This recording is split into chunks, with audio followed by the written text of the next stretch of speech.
Hello everyone, welcome to texture math.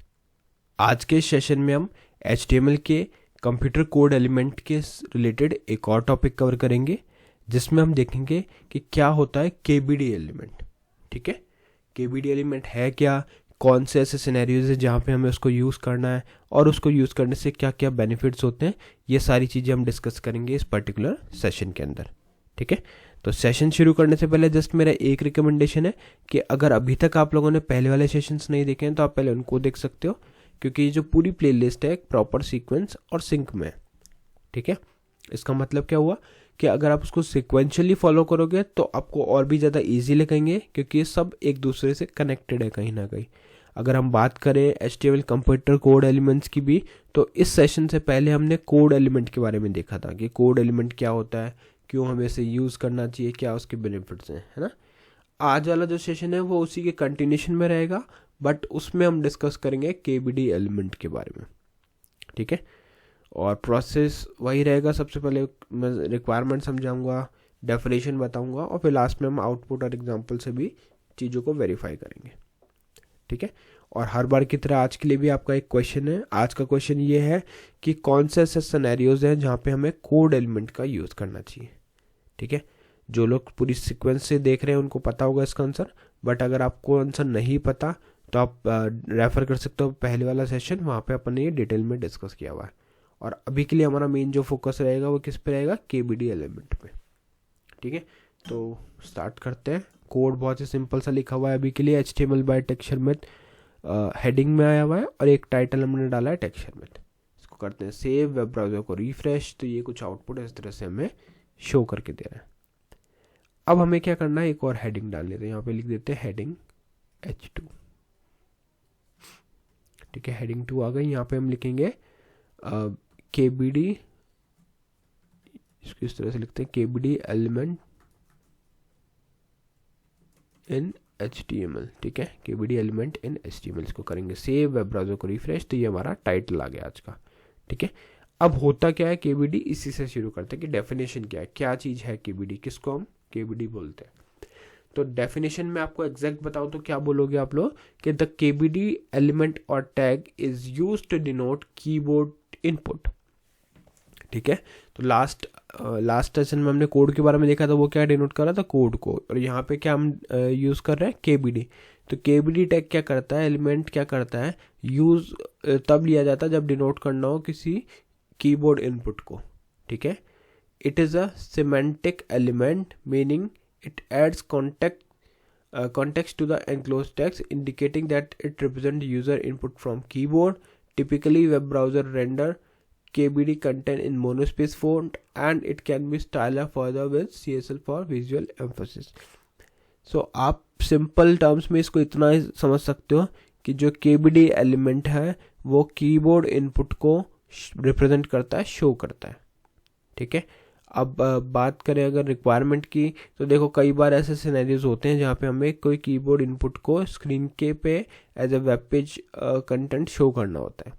ठीक है, तो उन सिनेरियोज में हम क्या करेंगे, उन सिनेरियोज के अंदर हम KBD KBD एलिमेंट का यूज़ करेंगे, बट कैसे, वो चीज़ देखते हैं। ठीक है, तो उसके लिए अपन क्या करेंगे, एक सिनेरियो में आपको समझाता हूँ। जैसे यहाँ पे हम एक पैराग्राफ लिखेंगे। ठीक है, इस पैराग्राफ में लिखेंगे please use CTRL+S to save the document। तो ये एक हमने लाइन लिखी। ठीक है, अभी तक हमने इसमें कुछ भी KBD ऐड नहीं किया। इसको सेव करेंगे, वेब ब्राउज़र को रिफ्रेश करेंगे। जैसे ही हमने रिफ्रेश किया तो यहाँ पे क्या लिखा हुआ गया, please use CTRL+S to save the document। ठीक है, नेक्स्ट हमें क्या करना है, नेक्स्ट हमें यहाँ पे लिखना है एक और एग्जाम्पल, सेम पैराग्राफ, और यहाँ पे भी सेम चीज़ लिखेंगे बट डिफरेंट वे में। ठीक है, तो यहाँ आएगा प्लीज़ यूज़, अब इधर हम इंक्लूड करेंगे KBD का। ठीक है, KBD आ गया, और KBD में लिखेंगे CTRL+S। ठीक है, दोनों जगह पे स्मॉल s ही करना है। ठीक है, जिससे हमें, या आप कैपिटल भी कर सकते हो, कैपिटल करना थोड़ा ठीक लगेगा, तो यहाँ पे कैपिटल कर देते हैं और इसके अंदर भी कैपिटल कर देते हैं। तो हमने लिखा एज इट इज़ ही है, जस्ट यहाँ पे KBD का यूज़ किया है। और इसके आगे भी लिख देते हैं control S to save the document. ठीक है, इसको करेंगे सेव, वेब ब्राउज़र को रिफ्रेश, तो आपको यहाँ पे दोनों में डिफरेंस दिख रहा है ना।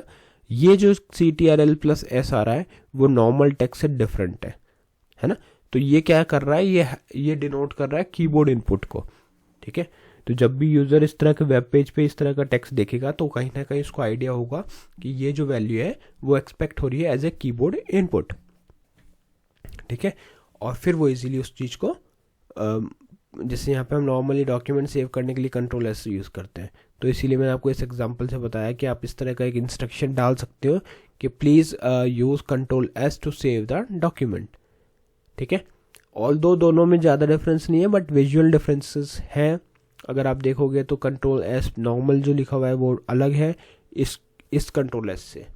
क्यों? क्योंकि ये मोनोस्पेस फ़ॉन्ट में लिखा रहता है, थोड़ा डिफरेंट वे में लिखा रहता है। ठीक है, अब आई होप आप लोगों को इसमें कोई कन्फ्यूजन नहीं है कि KBD का क्यों यूज़ करते हैं।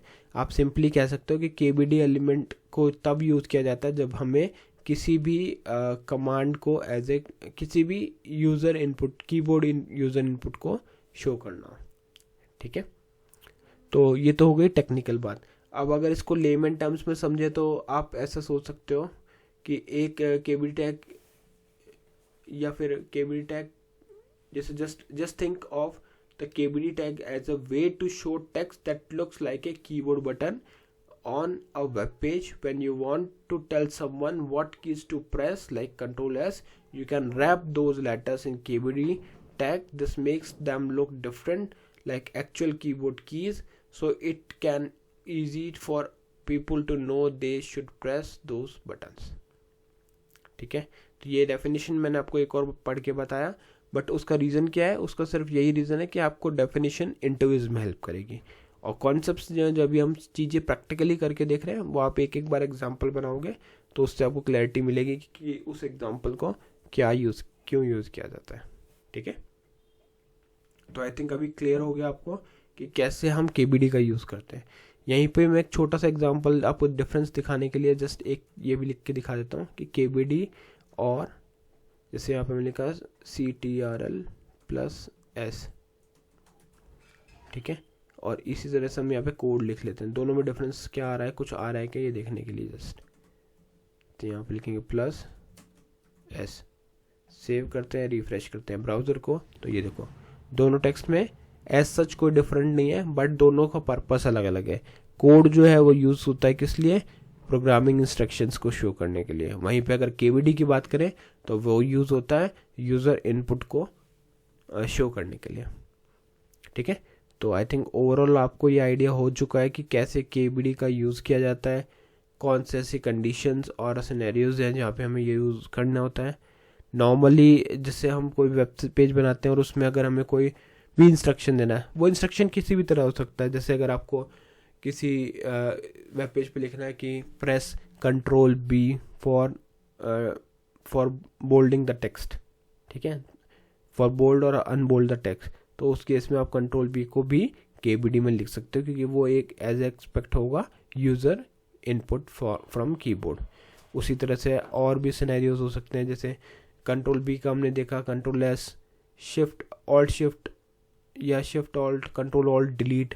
कई बार हमें ये भी दिखाना होता है कि कैसे हम अपने सिस्टम के बात तक पहुँचे, तो उस सिनेरियो में Ctrl-Alt+Delete। बट यहाँ मैं एक चीज़ और आपको क्लियर करता हूँ, ये सिर्फ रिप्रेजेंटेशन के लिए काम में आ रहा है। ठीक है, ऐसा एक्चुअल में ये कुछ भी नहीं कर रहा है।